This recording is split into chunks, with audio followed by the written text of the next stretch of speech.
Hello, everybody. Welcome back to OneTAKE live streamed over LinkedIn and Twitter. It's great to be with you again. I hope you're all well, you're safe, you're healthy.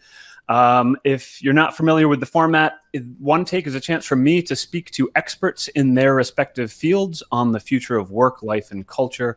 And every week I get a chance to have some really interesting conversations. I suggest you check out sykes.com/OneTake if you want to see any of the prior shows, because they are pretty good, if I may say so myself.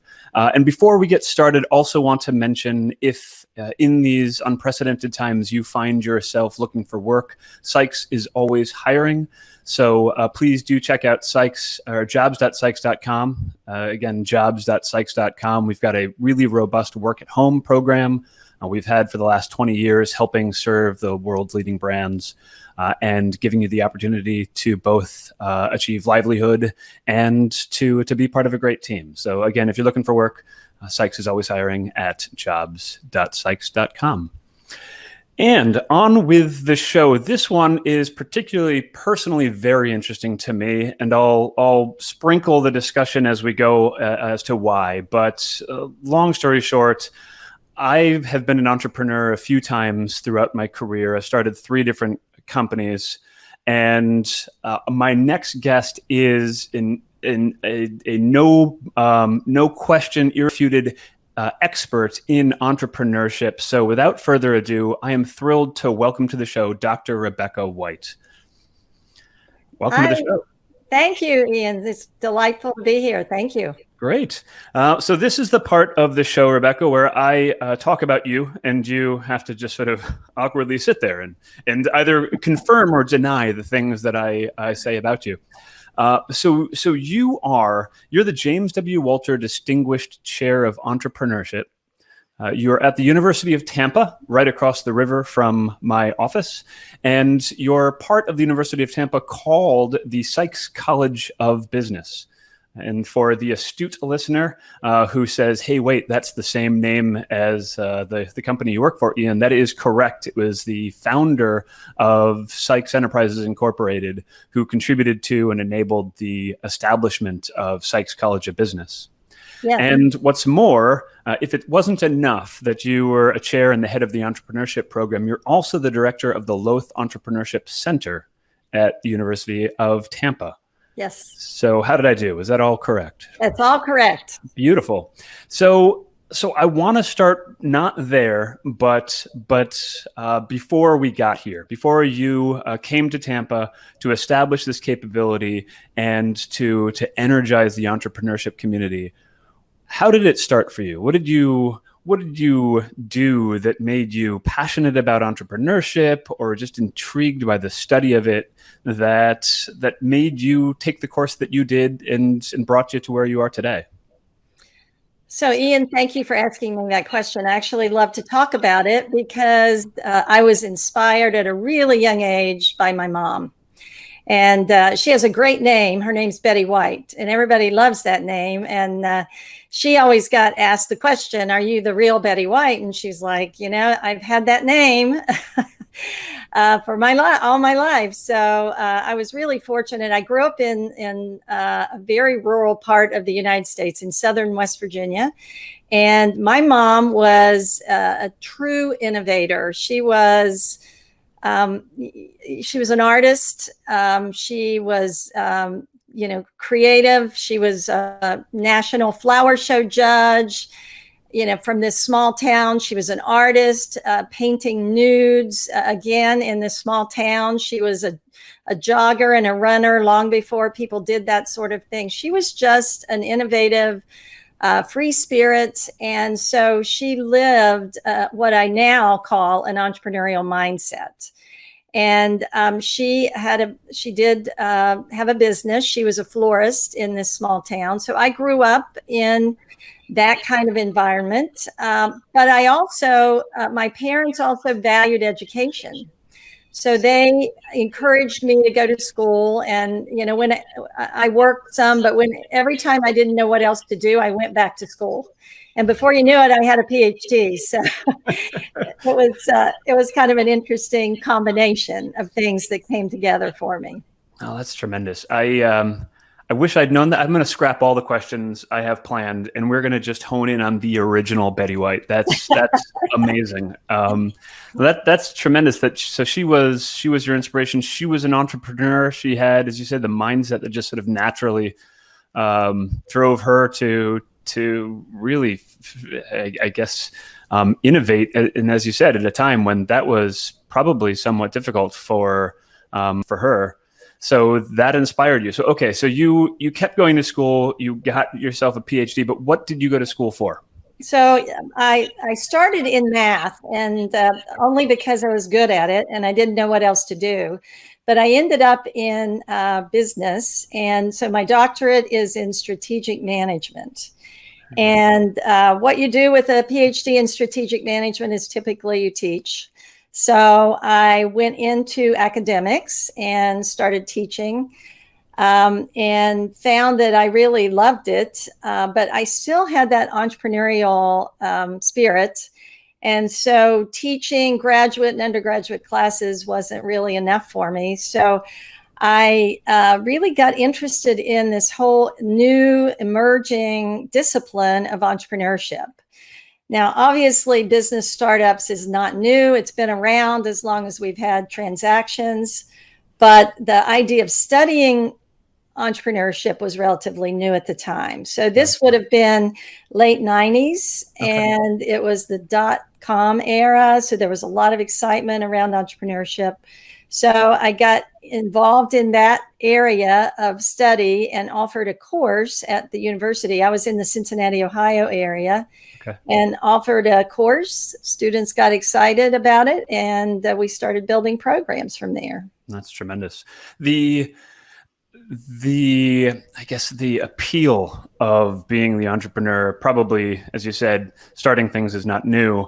The .com era probably made it seem like you couldn't go wrong, that starting something was a surefire way to find yourself doing quite well very quickly. Was that something that you saw serve the nation and serve that field of study? Was it that, or was it anything else that you think has made it catch on like it has? Oh, that's so. Yeah, I think that's a great question. I think it's because, we've had a real change of mindset, because at the time I got my doctorate, the focus was primarily still on corporate businesses, large companies. And everybody thought that a small business or a startup was just a miniature large company. So it wasn't really, it really wasn't that cool to be interested in entrepreneurship until the late 90s, when I think entrepreneurship kind of, societally, the entrepreneurs started to become rock stars. They were the ones that were really making big changes. And so I think it was a combination of things. Yeah. And now you see all the major universities are engaged in entrepreneurship education. But when I started, it was really only a handful of schools that were willing to step out and say, hey, this is really cool. Gotcha. The first college that actually really focused on entrepreneurship was Babson College, which you've probably heard of, outside of Boston. And Jeff Timmons, who actually was one of my mentors, came from Harvard University and was really instrumental in starting their program in the 70s. So they were way ahead of the curve, but it was the 90s really before it started to become more mainstream. That's great. I said I'd do this. I got to get better at this, Rebecca. I'm going to take a commercial break to welcome the people to. It is not a commercial break, so don't worry. I'm not advertising anything. Just want to welcome those to the live stream who are listening. If you are listening, please share your name and where you're joining us from. It's a thrill to see who is listening and from where. AJ is listening from Indianapolis. So hello, AJ. Oscar from Costa Rica. That's cool. Hello, Oscar. Larry from San Diego. Olu from Nigeria. Paul from Scotland. So it's a thrill to be speaking to people all over the world. If you do have any questions, please absolutely share them in the comment field in the live stream box. And please share your names if you are joining us. So Okay, so let's go back to there were a few programs that were studying this. People wanted to be rock stars. The .com era made this, gave it a sex appeal, I suppose. But there's also real good science behind this. So there are organizations like the Kauffman Foundation that identified that ultimately entrepreneurship and effectively startups and small businesses were the engine of livelihood and prosperity in the country. That a lion's share of job creation was as a result of small businesses. And I know that you've worked somewhat closely with the Kauffman Foundation. Tell me about that.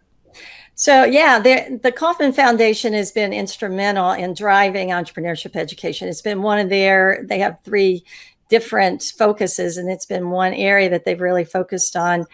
And actually, the program that I started, or my team started originally, was funded by another group, the Kauffman Foundation out of Chicago.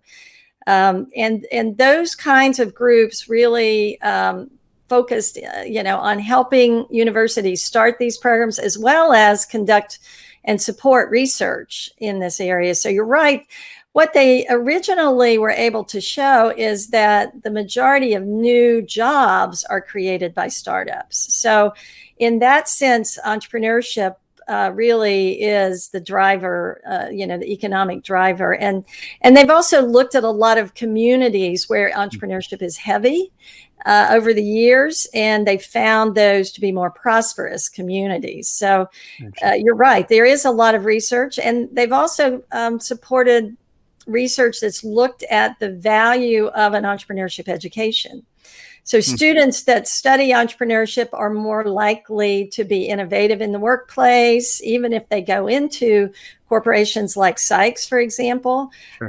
They're more likely, they make more money typically, even if they go into corporations. So entrepreneurship has evolved from the idea of starting just focusing on starting a company to preparing yourself to have an entrepreneurial mindset, to be innovation oriented, and all of the creative in the workplace. So a lot of employers now really like that. Right. So they apply the same skills to be entrepreneurs and to deliver innovation. That's fascinating. Okay, so we're going to focus later on in the show on Betty White and entrepreneurs. But before we get there, so you mentioned community. So you came to the Tampa community, as did I, and I came looking for just trying to get a sense of what the community was like. Was there an entrepreneurship mindset? Was there an ecosystem? And couldn't be more thrilled that I was introduced to you and some of the other leadership at the University of Tampa. Talk about that. What's the backstory and the history of establishing the program that you lead in Tampa, and what Tampa was trying to achieve and what it's meant for Tampa? Thank you for asking that question. Tampa's just been a great experience. As you pointed out, I moved here. Well, you might not have mentioned it, but I did move here 10 years ago. So I've been here a while, and I came from Cincinnati, as I pointed out earlier, where I'd been building an entrepreneurship program there. And we had a really different environment. Cincinnati is full of a lot of corporate headquarters, and corporate headquarters can actually be very helpful in building entrepreneurial ecosystems. It's an important part of that equation. But here, what I saw was this sort of scrappy community of entrepreneurs who really didn't even recognize what a great place this was and what opportunity there was here. So I have loved being here, and being at the University of Tampa has just been a great platform for being involved in the community and for helping to build the entrepreneurial ecosystem. What the university had when I came was they offered some courses, and they had already had sort of had a toe in the water of building an entrepreneurial program, but it had not really achieved, I think, the possible growth that it could. And so we really set about to expand what we were doing, to really focus in on some areas that are in my background, especially in the tech space, and help build the entrepreneurial ecosystem beyond what at that time was mostly real estate and family business and a lot of hospitality. So, since I've been here, it's been amazing to watch the growth in terms of expanding some of the sectors of entrepreneurship and the vitality of entrepreneurship and all of those measures that demonstrate a really vibrant entrepreneurial ecosystem. That's great. I'm going to welcome some other people, and then I want to pick up on that. I want to welcome, let's see, we said Paul from Scotland, Chris from Utah, hello, Lisa, and New York for the win, by the way. Lisa and Shruti, both from New York, so hello, thanks for joining us. Gabrielle from Colombia and Pavan from India, thank you guys so much for joining us. Share questions if you have them, I'm sure you do. So, Rebecca, you said you moved to Tampa 10 years ago. I moved to Tampa 10 months ago. And what I've been told by those folks who've lived in Tampa for a while is that it really has evolved. It's a different city than it was 10 years ago. And I imagine in part because of this emphasis on both creating a great university at the heart of the city, working with enterprises, working with perhaps the ecosystem that was here, those people who may be potential investors who, as you said, were used to different industries. Have you seen that play a part? Has the work you've done helped the Tampa, sort of Tampa specific and the surrounding areas really incubate and enable the I suppose the blossoming of new startups, opportunities, jobs? I hope so. You're supposed to say yes, absolutely. I will say that for you, but absolutely. I feel like one of the things that we did, we've done a couple of things at the university.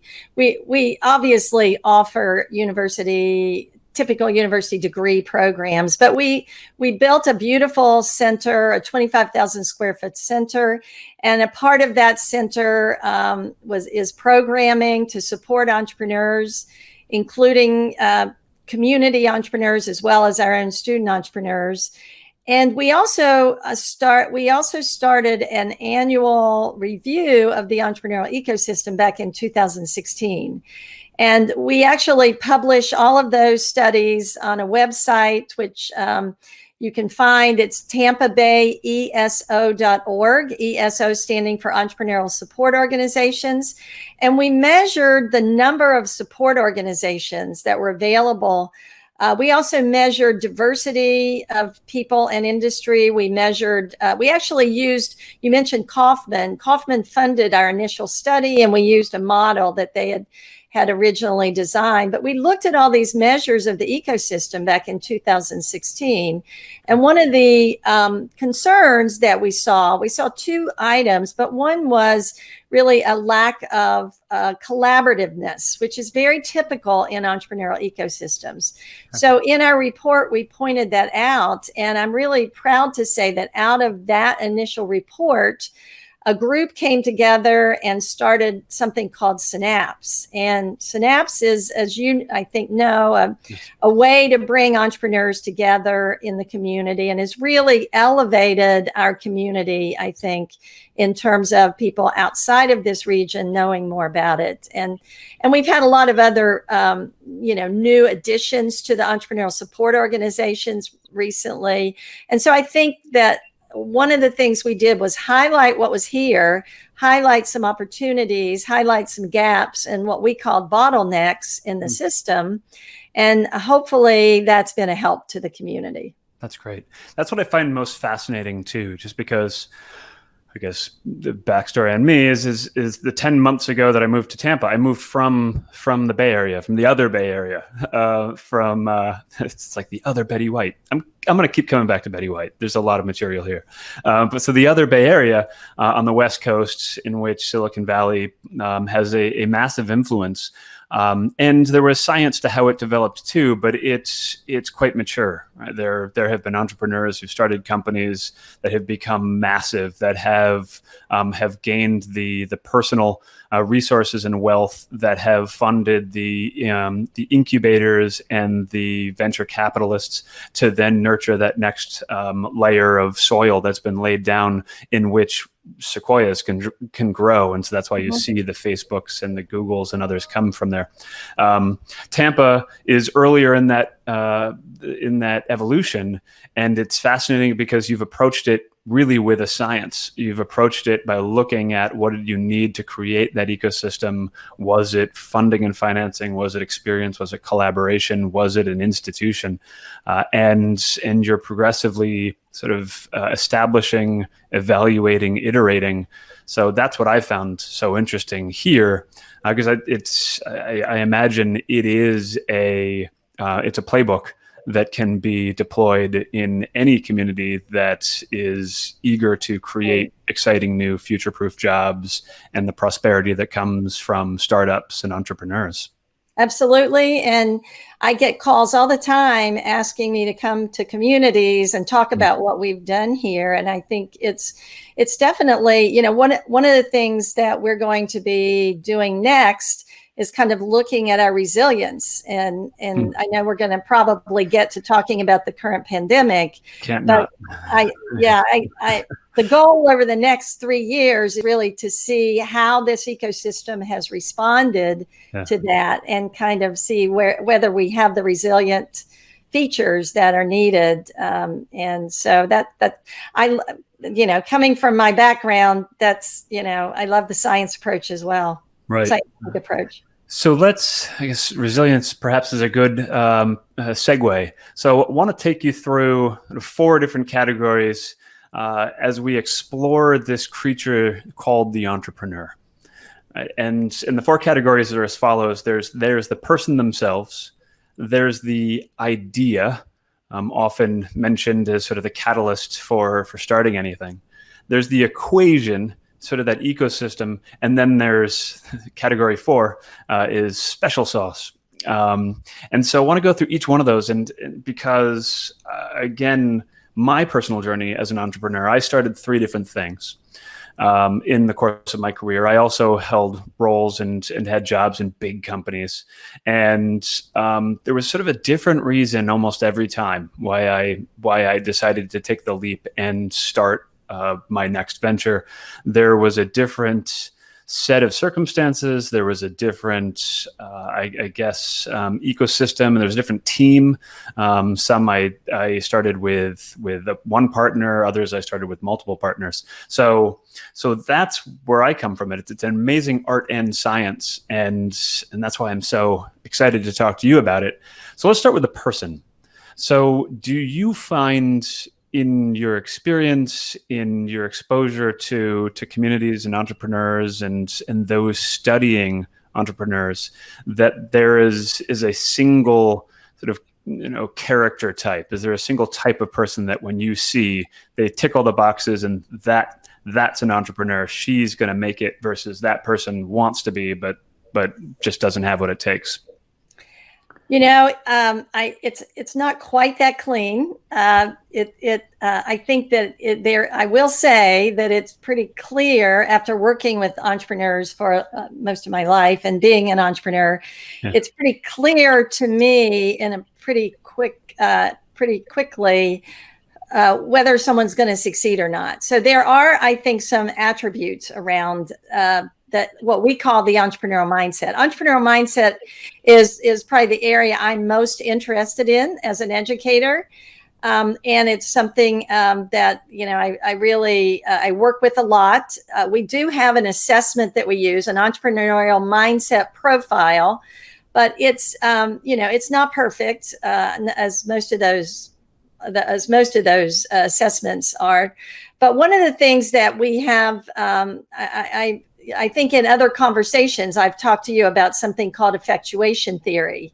And effectuation theory is really basically it describes the fact that entrepreneurs are affecting their industry. We're not affected by it, we're affecting it. So we're changing the world.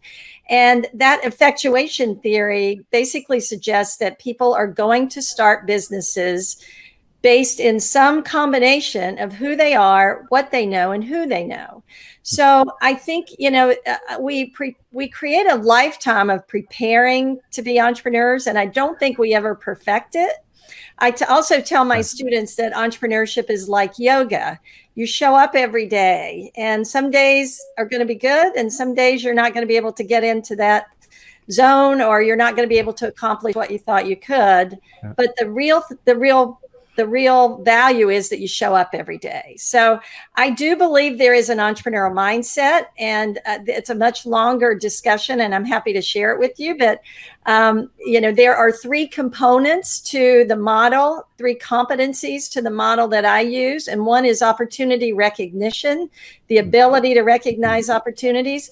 One is the entrepreneurial readiness. So that's the things like resilience, coachability, your ability to really persevere. Mm-hmm. And then the third is entrepreneurial or opportunity exploitation. So the ability to exploit on those. That's the business side. And that's what a lot of people think entrepreneurship education is about, but it really includes a lot of the psychology that's associated with the mindset, as well as the creative side of being able to recognize opportunities. And we take students through design methodology. We take them through the creative process, all those things as well. That's great. There are some people who can see opportunity perhaps, but they don't have the gumption or the impetus to take the leap. Is there something there as far as either ability to withstand or inability to calculate risk that makes them jump into the fray and try their hand at it? That's a really interesting thing. Sometimes it's circumstance. So I imagine that we're going to have a lot of entrepreneurship that would fall into what you would call the necessity space, people that need income. And sometimes it comes out of a major traumatic event. People who've experienced a family member or loved one that's had a major illness, and they've set out to actually find, some kind of resolution to that problem. But at the end of the day, there's typically some problem to be solved. One of my quotes that I always use is when students ask me about how to find an opportunity, I always just say, look for a problem. And that's where you're going to find an opportunity. So I think there is something about risk, but I also think a lot of times it's life circumstances. So that's fascinating. I saw that myself in some of the startups. I was in a place where I just wasn't being rewarded, or certainly wasn't enjoying myself. And so that circumstance gave me that sort of duress, gave me the courage that I might not otherwise have had. So that's the psychology there. I hadn't thought about various different traumatic events that may have happened in someone's family. You're right. Anything can really trigger and serve as a catalyst. Unemployment. Right. One of the ways that we talk about opportunities, or that I talk about opportunities to students, I take them back to the root word, the etymology of the word opportunity, which opportunity comes from the Latin phrase ob portu. Okay. I don't know if you know or remember any Latin, but actually ob portu refers to the time back in the day when the captain and crew were sitting at port waiting for the tide to rise so that they could go into port, because back in the day, they didn't dredge ports. So they had to wait. And so opportunity comes from that phrase of ob portu. And so I deeply believe that opportunities are also very tied to timing. And that, because if you're the captain and crew, you have to be prepared. Right. You have to be ready. You have to be watching, because if you're not, you're going to miss that tide. So it's the same thing with business startups. You have to be ready. You have to be watching. So there's usually a lot of prep that's gone into the launching of a business, as you well know. Yeah. But the timing has to be right. I attribute some of what I've achieved to very much timing and quite a bit of just dumb luck that I happened to be there when the time was happening. So I did not know that's what opportunity meant or how it derived. That's outstanding. So let's talk about that because there's the timing, and then you touched on it. There's the idea, right? So many people that I've spoken to want to be entrepreneurs. It sounds sexy. It sounds interesting. There's you really do get to affect change, and you get to feel like you're moving and shaking in an industry. But often they say, "I'm just waiting to have that idea." Mm-hmm. Is it something that you can you approach in a structured manner to increase the likelihood of having the idea, or is it just pure luck that it just happens upon you or you stumble upon it? That's a great question. And I get this all the time, as you might imagine. Mm-hmm. So students want to be entrepreneurs, and they want to be, they're impatient, which is also a characteristic of entrepreneurs. Uh-huh. Let me tell you a story really that I think sums up my thinking on this. I had a student from Haiti, and this was back when I first came to the University of Tampa. So you might recall that in the winter of 2010 or around Christmas time, there was a major earthquake in Haiti. And he had been here that entire semester, that entire first year that I'd been here. All I heard from him was, I'm going to start this business. I want to do a t-shirt business. I'm going to import flowers. I'm going to do this. I'm going to do that. He was like chasing me down the hall with all these different ideas. And, none of them, quite honestly, were going to be very profitable for a very long time. So, I probably didn't give him a whole lot of encouragement. He went home over the break, and he came back really changed because he had experienced something that had impacted him. And he wanted to start a recycling business in Haiti. And long story short, he worked in class on the idea. There was a young man there from Connecticut whose father was in that line of work. He actually sold. He went to that. He went and interned there during the summer, and then went back, started a recycling business, became very successful with it, ended up putting thousands of Haitians putting food on their table because they could bring trash, recycle it, basically in a country that was a trash dump. I don't know if you've been to Haiti, but just a very difficult circumstance. He set up transfer stations all around the country, 75 Haitians actually operating them, about 6,000 Haitians bringing in trash every day. And he gave them a small amount of money. And this was a good time because he was able to recycle. He recycled cans and paper, but he had to have that life experience. Right. So many people have not yet had enough experience, or the timing is just not quite there. So sometimes, most of the time, our students need to go out and work in an industry, and spend a little time there, and then they come back. I could go on with more stories of students that have come back 2 or 3 years after experience in an industry. And, so the idea...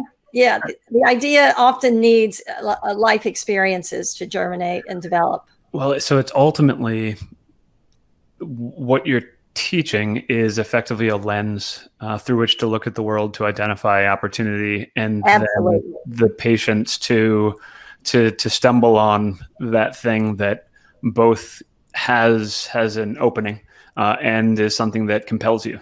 Right, you have to be. I mean, he clearly was passionate about something that added value to his home country, and he was raring to do something. But t-shirts and flowers were not it, and recycling in Haiti was. That's really interesting. So let's build on that, because the equation, that third area. This is sort of almost a speed round where I was thinking about what I've seen what I've seen work, what I have seen not work. And actually, a little bit of backstory. The third company I started, I went and I was speaking to a friend of mine who was a serial entrepreneur himself. He lived in the other Bay Area, and he was a technology guy. So he'd started technology companies, and he was at that time a CEO of a unicorn. It was doing extremely well. It was in information and analytics, et cetera. So I told him I'm starting a company, and I'm starting it with 3 co-founders.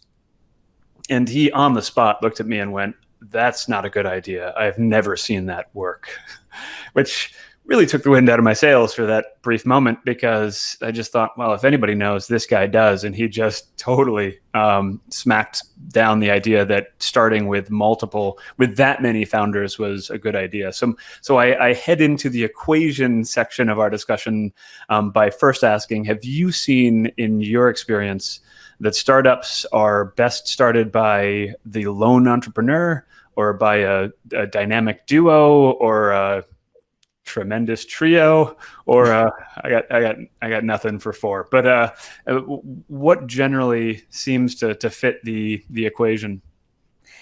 I wish I had a simple answer, but I'm going to say it depends.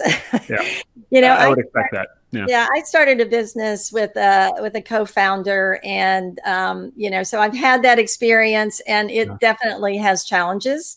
It really depends on who you are, but that doesn't undermine the importance of a team. So you have to separate founders, co-founders, and teams, I think, because it's critical to have a team. I tell my students stories a lot. I tell them a story once about my husband and I were helping some friends bring a brand new Fontaine Pajot sailboat around from Fort Lauderdale to Tampa. We're sailors, and it, if you know anything about boats, things break on new boats. So we had an engine that kept going out on us, and fortunately we had an engineer on board, and it was really nice. I mean, he somehow could use a screwdriver to get this thing going, but it was it was really important to have him. And my point in all that is especially when we were going on the overnight part, and it was dark, and we didn't have any communication, because our communication had also gone out. To have our engines go out was a pretty scary thing, and we needed that engineer with us. So you've got to have a good team, and one of the models I like best really identifies the 3 primary components as the opportunity, the resources, and the team. And the team, if you can imagine 3 balls kind of on a pedestal, the team is what balances it. Right. So you've got to have a good team. Whether those people are all co-founders or not is another issue. Right. Because that is, co-founders obviously gets into the point of dividing up the equity and control in such a way that for some people that doesn't work. Right. So, when you talk about equation, I think there's kind of 2 pieces to it. One is getting the right team together, whether they're co-founders or not. No. And the other is the business model that you're going to apply. And I think those 2 things are going to dictate, your business model is going to dictate, and what you're doing is going to dictate your team. And your team is also going to be developing that business model. So there's an interplay there that has to be satisfied. And I think that's what we saw as a partnership. We each filled in gaps the other had. And so those skills meant that hopefully one of us could keep the engine running at night when we were trying to move. And okay, so that's that one. The next one is, and you already touched on this. Entrepreneurs, better that they be younger or older. I guess the popular story, and the one that is covered so well, is the kid who drops out of college and starts something that becomes just gigantic. But that can't be the norm. What do you generally find? I mean, you spoke to it already, that have some life experience to set you on your journey. Well, again, I think there are advantages in both cases. So the advantage of being young is that risk is a lot easier.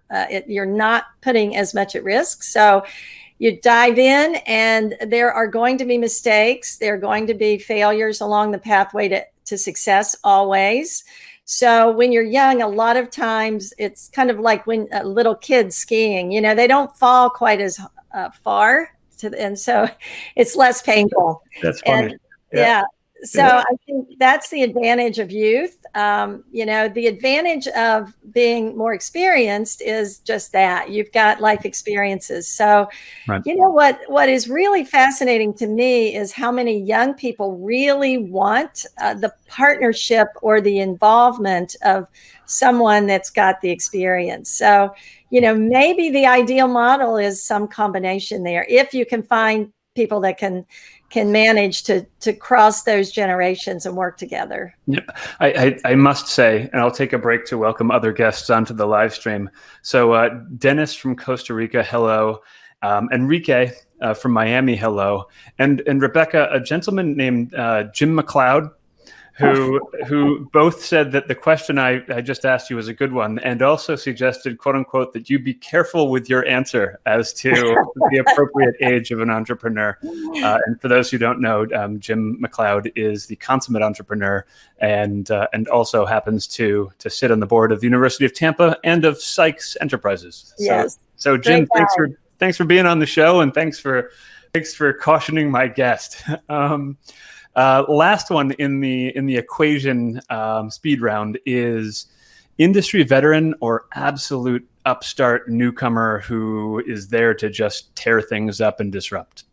What makes for the successful equation as far as entrepreneur? And I'll caveat that one too. These fintech startups that are coming and supposedly challenging the established banks in everything, in cash transfer, in wealth management, et cetera. Does it help to know nothing about the problems an enterprise has been dealing with, or to be a veteran that knows why things are hard and feels like there are barriers to absolute change? You're going to think I'm a politician because I have a tendency not to want to come down on either side. I think, obviously the advantage to being new is just that you're willing to see things and able to see things that somebody can't who's been there. Right. Somebody who's been there obviously is going to see some of the things that are going to cause you as the younger, more novice person a lot of pain. I think an interesting profile is someone who has experience in another space who then finds a way to apply it in a new industry. So they can come in with the benefit of both. So right.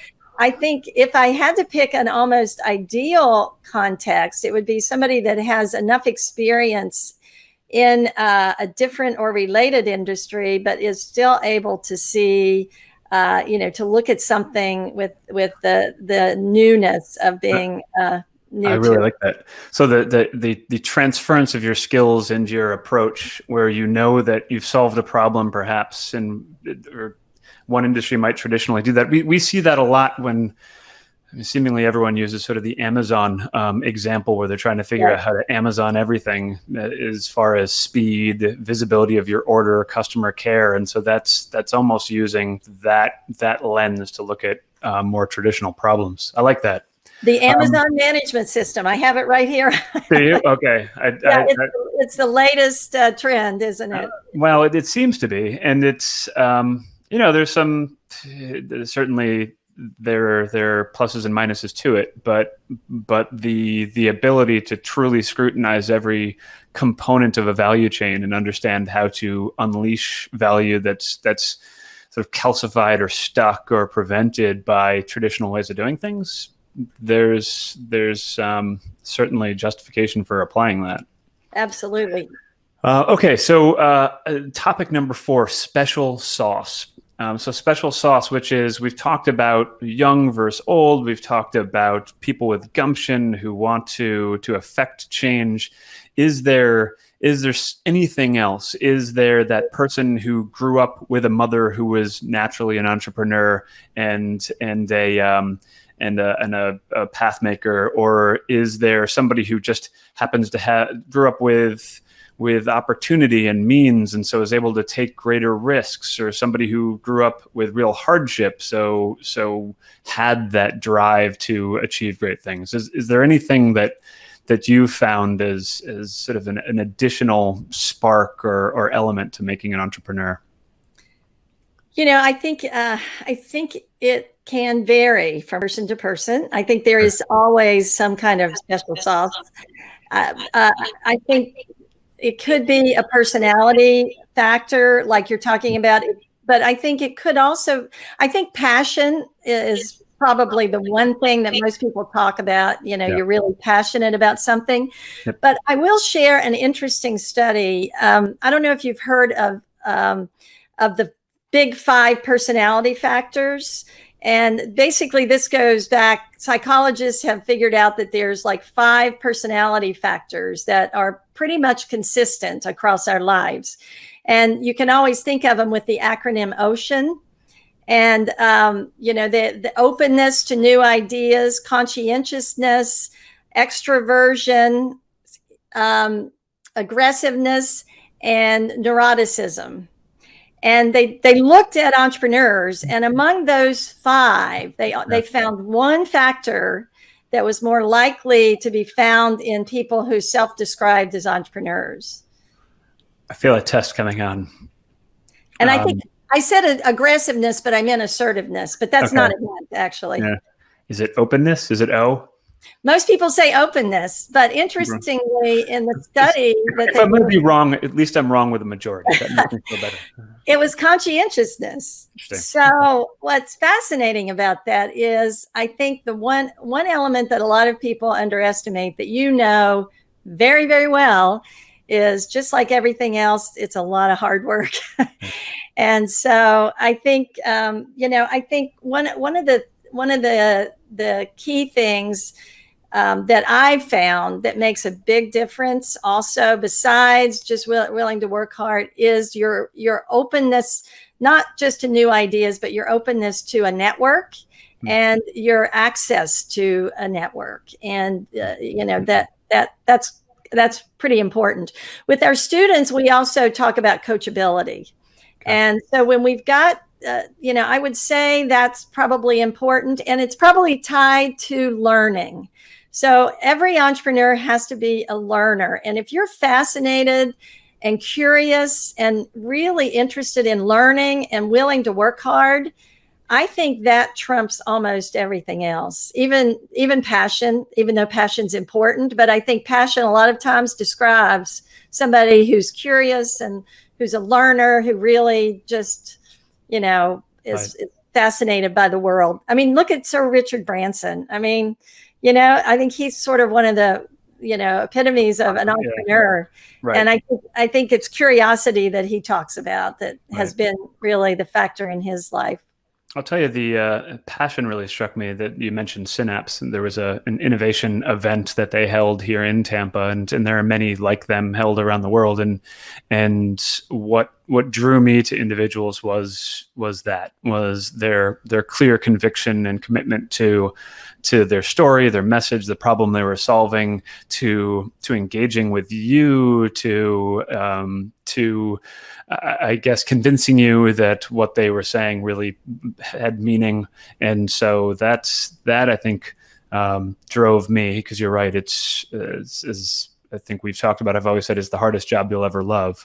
And it's hard. And so you need tenacity, and you need a real conviction to keep going at it when things get quite challenging sometimes. So let's pivot from there, and actually let's pick up on challenging at times, because we did hint we would talk about this. You almost have to these days.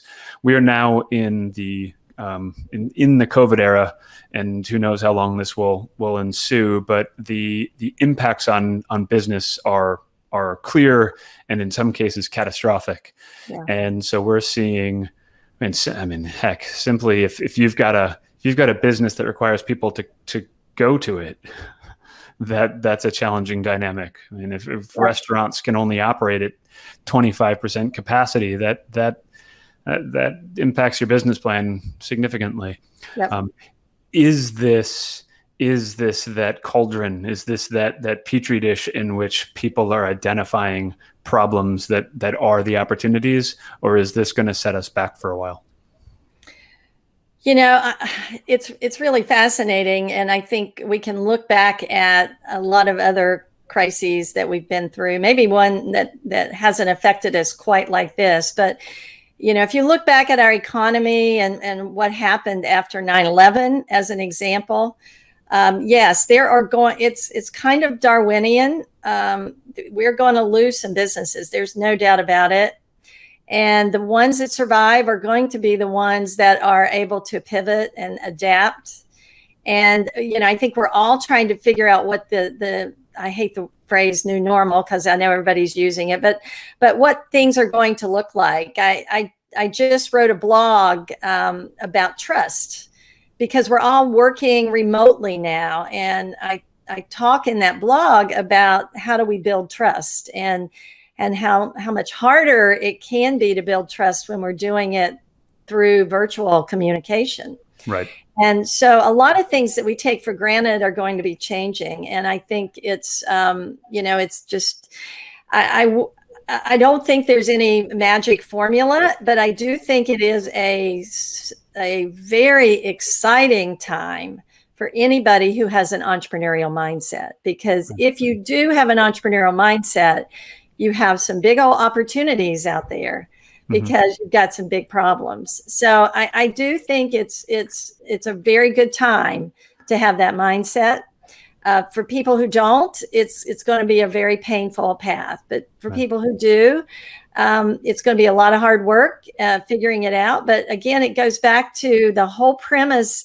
If you think about entrepreneurship is just like when you learn scientific methodology in school, it's the very same thing. You know, you've got a hypothesis and you're constantly testing against it. So we just have to get out there and experiment. It's about experimentation and trying to figure out what's going to work in this new environment. And, you know, if you've got the stomach for the hard work, I think there's going to be lots of opportunity out there. And this is why I find it so fascinating, because it's such a beautiful marriage between the art of it and the psychology of it, of what makes a person have the tenacity and the drive and the guts to do it, and then the science of applying a methodology and a set of skills to identifying opportunities, writing a compelling business plan, corralling a set of advisors and resources perhaps to enable you. So this is why we joked before the show that this was going to go on for 4.5 hours, and it genuinely could. But I'm certain that you're very busy and have other things to get on with.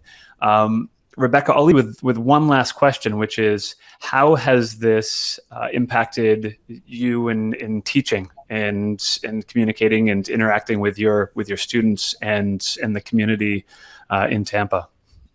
So interestingly, as most other faculty members did, we went all online. We left for spring break, came back, and we're basically told everything's going to be online. So we've moved all of not just our classes, but all of the support programming and seminars and competitions. We moved all that online.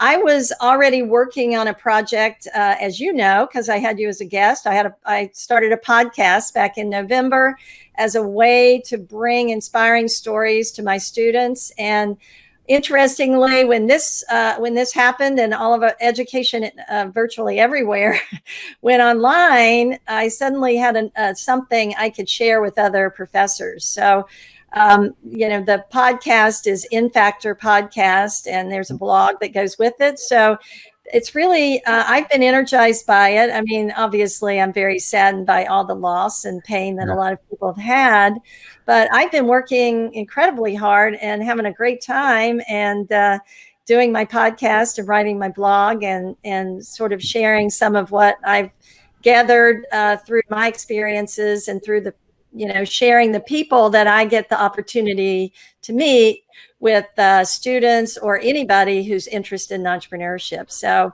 That's it's outstanding.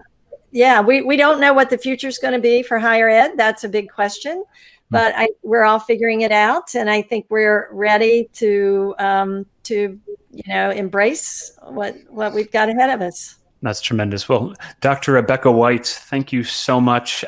We will, in the show notes for anyone who sees the show after the fact, we'll put a link to N Factor, your podcast, to the blog, to the Sykes College of Business, and to the Loth Entrepreneurship Center. I mean, I think that's one of the interesting byproducts of having to go virtual is and obviously we were there before. We had websites, et cetera, and podcasts did exist, but I think it's opening up the aperture to our audience, and obviously entrepreneurship and creating prosperity is so very interesting and so very relevant the world over. And so your experiences, your program, and your resources, I'm certain will be interesting and valuable to so many. So thank you again for joining me today on OneTAKE, and hope you're well, and get out there and enjoy the sun. I've been watching a palm leaf sort of create a shadow behind you. It's so tropical. It felt so tropical. It was great. Thank you so much, Rebecca. We're blessed to be in Florida, I must say. And thank you for having me. It's been an honor. Great. Thanks so much, everybody. Take care. Bye.